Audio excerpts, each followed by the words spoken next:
జుబర్ rights organisation నూతన జిల్లా అధ్యక్షుడిగా ఫేక్ ఇర్ఫాన్ ఎన్నికయ్యారు.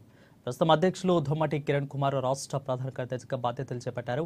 ఈ మేరకు రాష్ట్ర అధ్యక్షులు రామగిరి హరిబాబు చేతుల మీదుగా ఇర్ఫాన్ నియామక పత్రాన్ని అందుకున్నారు. అనంతరం ఆదిలాబాద్ పట్టణంలోని భవన నిర్మాణ కార్మిక సంఘ భవనంలో జరిగిన చేరికల కార్యక్రమంలో 40 మంది ఆర్గనైజేషన్లో చేరారు. ఇక వారందరికీ సైతం జిల్లా కార్యవర్గ కమిటీ సభ్యులుగా నియామక పత్రాలను ఆయన అందించారు. ఈ సందర్భంగా ఆర్గనైజేషన్ రామగిరి హరిబాబు రాష్ట్ర అధ్యక్షులు మాట్లాడుతూ ప్రతి వినియోగదారుడు తమకున్న హక్కుల పట్ల అవగాహన కలిగి ఉండాలని అన్నారు. మార్కెట్లో కొనుగోలు విషయంలో ఎటువంటి అవకతవకలు జరిగినా ప్రశ్నించే తత్వాన్ని అలవర్చుకోవాలని అన్నారు. కల్తీని నిరోధకానికి తమ వంతుగా కృషి చేయాలని అన్నారు. సామాజిక బాధ్యతను చాటాలని పిలుపునిచ్చారు. వినియోగదారులకు కన్స్యూమర్ రైట్స్ ఆర్గనైజేషన్ ఎలవేళలా అండగా ఉంటుందని, ఎక్కడ తప్పు జరిగినా నిలదీస్తుందని స్పష్టం చేశారు.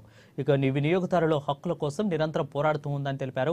కొనుగోలు సమయంలో ఎక్కడైనా మోసం జరిగితే వారికి న్యాయం జరిగేలా ఆర్గనైజేషన్ సహకారం అందించాలని సూచించారు. జిల్లా అధ్యక్షులు ఇర్ఫాన్ మాట్లాడుతూ జిల్లాలో కమిటీని మరింత బలోపేతం చేస్తామని అన్నారు. అలాగే వినియోగదారుల హక్కులను కాపాడేందుకు కంకణబద్దులవుతామని తెలిపారు.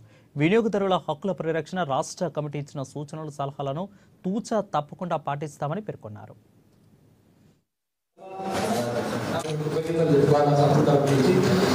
ముందుగా ఈరోజు నా వంతు సామాజిక సేవ జిల్లాకి అందించాలని చెప్పి జిల్లాలో నుంచి సామాజిక సేవ చేయడానికి వినియోగదారుల హక్కులను కాపాడేందుకు ముందుకొస్తున్నటువంటి నూతన కమిటీ సభ్యులందరికీ శిరస్సు నుంచి ధన్యవాదాలు తెలియజేస్తున్నాను.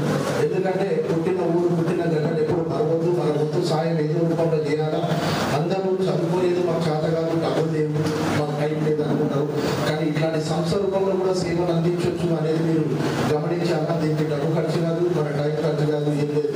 ఎప్పుడో ఒకసారి మన మొబైల్లో ఉన్నటువంటి కాంటాక్ట్ని చైతన్యవంతం చేస్తే మీరు సమాజానికి సేవ అందించినట్టు ఏమన్నా స్వీకారం కరెక్టా కదా 100%. సో ప్రతి ఒక్కరికి ఆ విధంగా ధన్యవాదాలు తెలియజేస్తున్నాను. మన కిరణ్ గారు, ధొమ్మాటి కిరణ్ గారు 2001లో ఇక్కడ ఒక ప్రెస్ క్లబ్లో పెద్ద ఎత్తున జాయిన్ అయ్యి ఆయన చెప్పిన విధంగా ఏదైతే రాష్ట్ర కమిటీలు సలహాలు సూచనలు ఇచ్చిందో దాని సూచన తప్పకుండా పాటించి ప్రతి కార్యక్రమాన్ని విజయవంతం చేసి వినియోగదారులను చైతన్యవంతం చేసే కార్యక్రమాల్లో ఇక్కడ కూడా కాంప్రమైజ్ కాకుండా అధికారుల దృష్టికి సంస్థని జిల్లాలో తీసుకెళ్లి